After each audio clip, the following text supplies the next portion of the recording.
This week on Wildcat News, we check into the controversy currently taking place at Chapel Hill. We meet one of the new faces at West Johnston. And we look at the news scanners at the front door. All these stories and more coming up because Wildcat News starts now.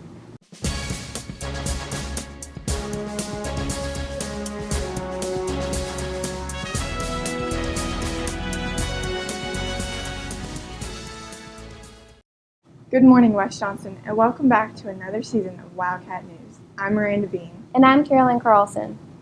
Tension has been rising in Chapel Hill, North Carolina due to the removal of a historical statue.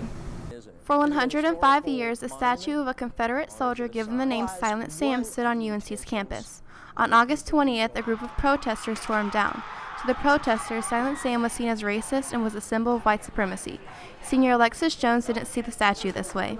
The statue was established to be in memory and to honor Carolina students that actually had to unenroll from college to go fight in the Civil War. So it initially wasn't about anything controversial or anything racial. It wasn't intended to be offensive, but more so just in memory and in honor of people that fought in the Civil War. English teacher and UNC graduate Emily Scott believes that acknowledging that the Civil War happened is a value historically, but does not think it should be at the center of campus. It celebrated a part of America that divides us instead of unites us, so I feel like removing it was the right choice.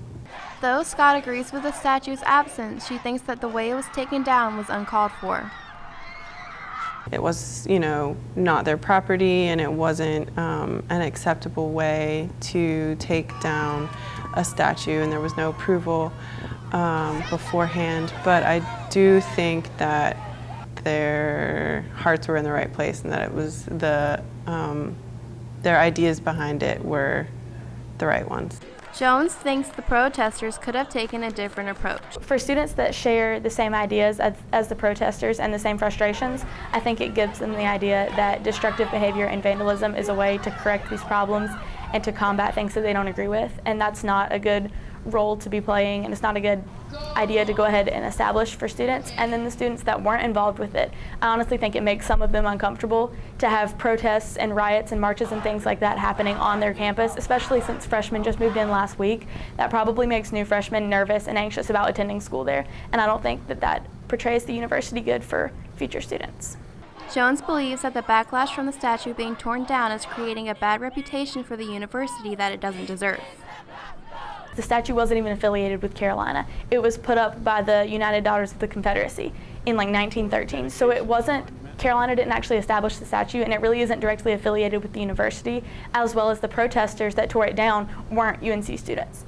Scott believes this incident will benefit students when it comes to developing ideas. As a graduate of UNC, I know that for me, it was a time when I was really considering ideas for myself for the first time, and not, growing out of what my teachers had told me and what my parents had told me, and really starting to consider things on my own. And so I feel like this was probably a way for whether students agreed with what happened or didn't agree with what happened, for them to kind of start really considering big ideas and making their own choices. A decision will be made by November regarding what to do with the location of the statue. I'm Caroline Carlson, Wildcat News. Thanks, Caroline. The incoming freshmen had a creative way of being welcomed this year. On Friday, August 17th, the class of 2022 attended freshman orientation. They participated in different activities scattered around campus throughout the day. Sophomore and Wildcat ambassador Carson Kane shares why he wanted to get involved. At my freshman orientation, I really I saw someone to look up to in my group leader, and I always thought man, I really want to be able to impact kids the way they do. Freshman Emma Jones attended orientation and already plans on joining several organizations around school.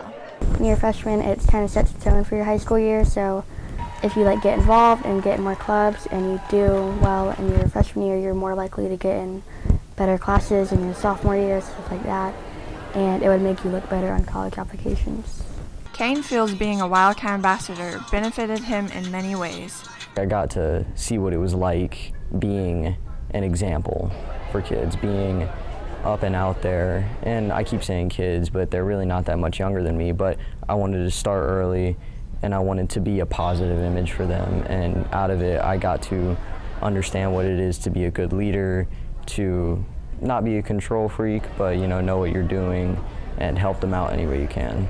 After being involved with orientation, Jones would like to see some things change for next year's freshmen. Break it up a little bit more. Like, we had a big group of kids and we stayed with them the entire time, but that's not really the issue. Like, the problem was we went to like these weird events, but we didn't go to any of our classes or explore more of the school. We went to random classes and did random activities. It'd be better if they visited each class or more classes and learned the layout of the school. Kane wants everyone to experience being a Wildcat ambassador. Wildcat Ambassadors is a great way for people to get out there, and it's also a great way to make new friends and make an impact on younger people coming up, and I would absolutely recommend it to others. I'm Miranda Bean, Wildcat News. Thanks, Miranda. A new security tactic has been placed around the school to ensure student and faculty safety. Mason Butcher reports. Last year, the school implemented a new doorbell device at the front doors for safety purposes. This year, new scanners and ID cards have been issued so that the students have to scan the cards in order to get into the school. Senior Caitlin Pendergraph is a late arrival student, and she believes the new system is convenient. These scanners make it easier by just having to scan at the door and then walk in, and I'm there. I don't have to wait for somebody to answer the doorbell and show them my ID or explain why I'm there or something, and I can just walk in. The scanners don't just help out students. School receptionist Tanya Wise feels her job has been changed as well. I think the new card scanners make my job easier because it lets me focus on what's in front of me. The students that come into the office that need my assistance, with the students having scanners, they can let themselves in with ease unless we have a visitor. Although the new cards are convenient, Pendergraph believes there are some downfalls to the new technology. If somebody loses their card but doesn't want to admit that they did, so they can take it off of the scanner, that anybody could get that and get into the school, so that's kind of sketchy, knowing that somebody could lose it or even a student could give it to somebody else. Wise is an advocate for the scanners and believes they will continue to be used. I don't see the scanners going anywhere. It does secure the safety of the students. It does allow me to have a better lookout of who's coming in and out of the building, so I think for the safety of the school system it will remain. I'm Mason Butcher, Wildcat News. Thanks, Mason. Now let's head over to Grayson Betts with the rundown. I'm Grayson Betts and welcome to the rundown. Here's the last week's scores. Last Tuesday, varsity volleyball won 3-1 against Southern Nash. Wednesday, varsity volleyball won 3-0 against Cape Fear. Thursday, varsity volleyball won 3-0 against Western Harnett, and varsity soccer won 3-2 against James Keenan. Now for the game of the week. Last Wednesday, varsity volleyball hosted the Cape Fear Colts. Madison Green assists Lauren Hesse for the kill.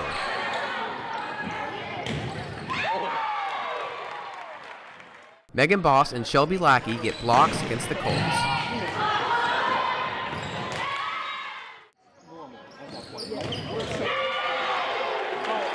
Sarah Hobby assists Madison Green for the kill.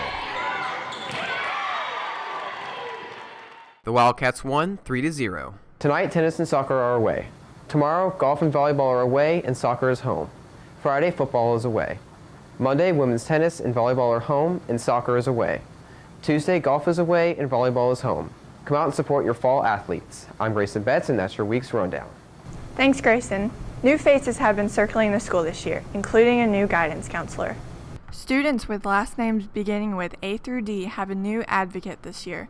Guidance counselor Renee Keith is coming from Selma Elementary School after being there for 5 years. Keith is excited for her first year as a high school counselor and shares her aspirations for the year. I feel like you guys are making huge lifetime decisions, huge. Where you're going to college and what kind of career you're going to have is going to impact the rest of your life. Some of you guys are making relationship decisions that are huge, and I just want to form a relationship with students so they really know, like, we can go be real to her, we can go talk to her, and we really have a support. Keith feels some jobs can put too many duties onto employees, and it can cause them to lose focus on the people around them. You need academics, you need to know how to read and write, but you also need to know how to work with people, how to work as a team, problem solve, conflict resolution. So yeah, that is a huge piece that I do think could get lost in upper grades. But I just think, again, if we work on building those relationships, then you guys will maybe learned that piece of, oh, that's a whole component of my life that you always need support with. Keith feels that the tragedies in her life encouraged her to pursue counseling. I sing on the side, and I was in a singing group, and I had some tragedies in my life. I lost my best friend, and then I had to start really with that needing social and emotional, adjusting to life that was different. Accepting that different doesn't mean over, just overcoming those things. And so that passion, that little spark that was always in me to help people, when that happened in my life and I learned you could live through tragedy, and that even though life was different didn't mean life was over, it just made me want to be able to help other people with that. Keith shares some advice she has for all students. If you want something, you have to work for it. And there's times you have to do it even if you don't feel like it. I'm Miranda Bean, Wildcat News. Well, that's all for us this week. If you have any comments, questions, or story leads, email us at wjstudentmedia@gmail.com or send us a tweet at wjstudentmedia.